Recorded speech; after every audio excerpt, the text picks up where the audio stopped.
For the very first time in world history, there's something new that has happened. The entire globe is riding the same wheel at the same time, okay? We're all in this debt cycle, and this has never happened before. The cycle always begins the same way. The first step in this debt cycle is discipline. Discipline equals prosperity, okay? It goes right into prosperity, and every great empire starts with discipline. Rome did, rebuilding after all the wars with strict budgets and silver coinage and land reforms. It helped restore the battered middle class. Dutch Republic did the same thing. They invented modern finance while keeping spending in check, turning a swamp into the world's largest trading hub. Then the British Empire did it. After the Glorious Revolution, it brought fiscal stability and a gold-backed pound that the world trusted for over 200 years. When that fell, America did it. After World War II, our debts were manageable, our currency was solid, we were backed by gold, our productivity was unmatched, and we prospered. That's stage one, discipline into prosperity. And prosperity, if not guarded, always leads to the second stage, complacency into excess. Okay? So success creates this fatal illusion. The moment, that where we all look at each other and go like, this is great. It's going to be like this forever. It's always been like this and it'll always be like that. Rome began borrowing heavily to pay for endless bread and circuses. France funded the palaces and the pensions and the perpetual wars through loans it could never repay. Britain, in the late 19th century, took its global empire for granted and levered itself into World War I. Then came World War II. And then America, beginning in the 1970s, untethered the dollar from gold and discovered that debt could replace discipline. So the second stage of the debt cycle is the age of entitlement expansion, imperial overreach, cheap credit, and political bribery disguised as compassion. Any of that sound like we've been there, done that? The Dutch called it windhandel, the trade in the wind, paper promises that replace real production. We call it stimulus, easy money, deficit spending, different words, same exact sin.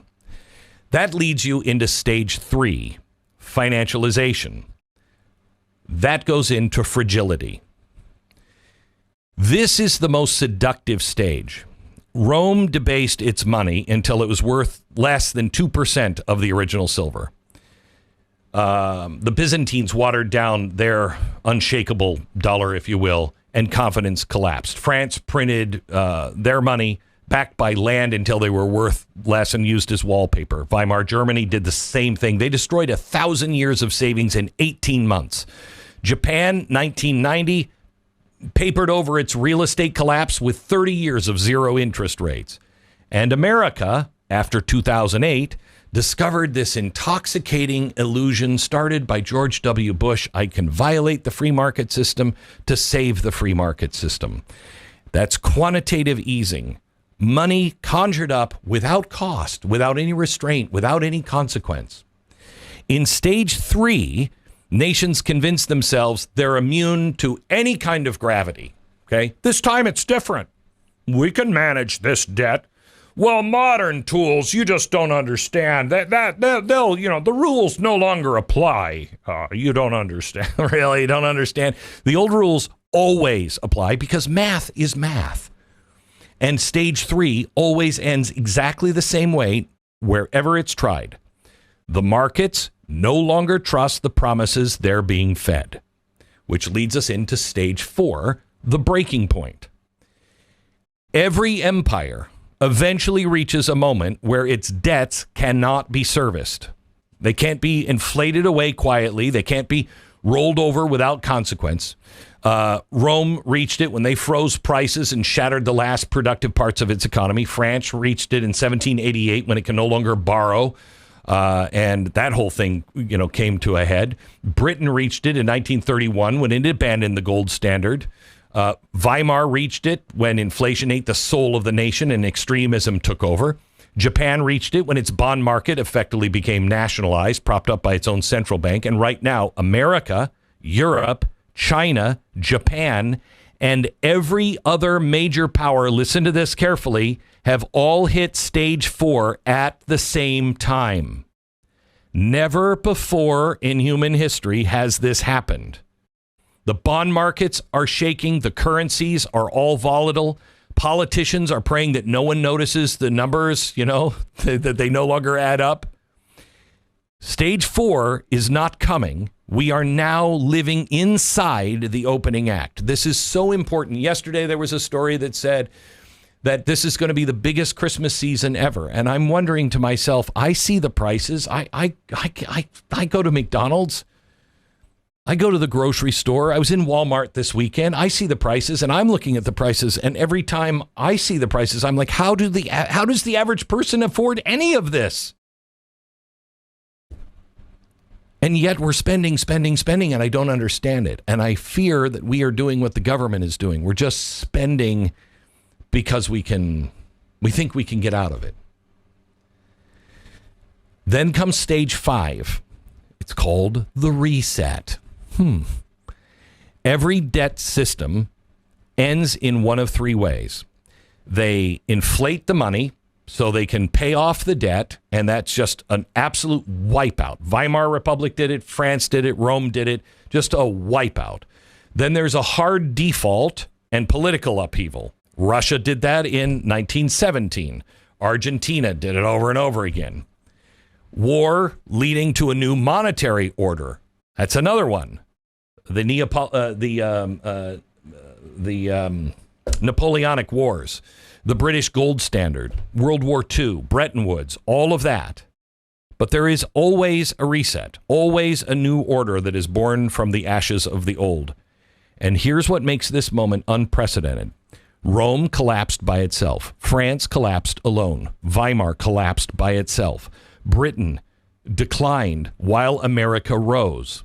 It was always one country coming down and another country coming up. This time, all countries on both sides, the free world and the not so free world, there's no one rising.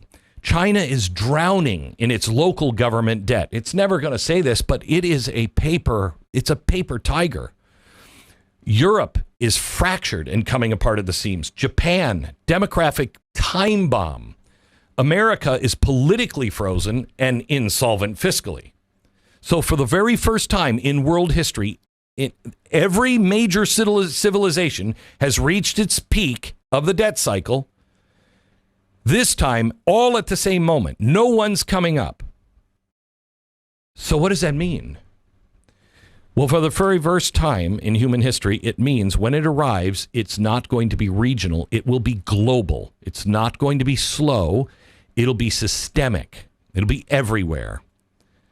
Now, the hope the history books don't tell, and nobody in the media will tell you this, is with every one of those resets, every collapse, every crisis, it created the conditions for renewal. Rome, its fall, opened the door for a new Christian civilization. France, the revolution there, birthed the modern nation state. Britain's decline cleared the space for America's rise. The devastation of World War II led to the great expansion of prosperity, the greatest that the world has ever seen. So the next chapter is not written. What happens to us is not written.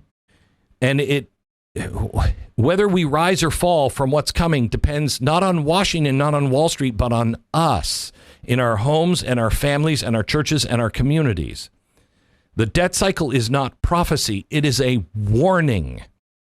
You cannot borrow your way out of moral, fiscal, or spiritual bankruptcy.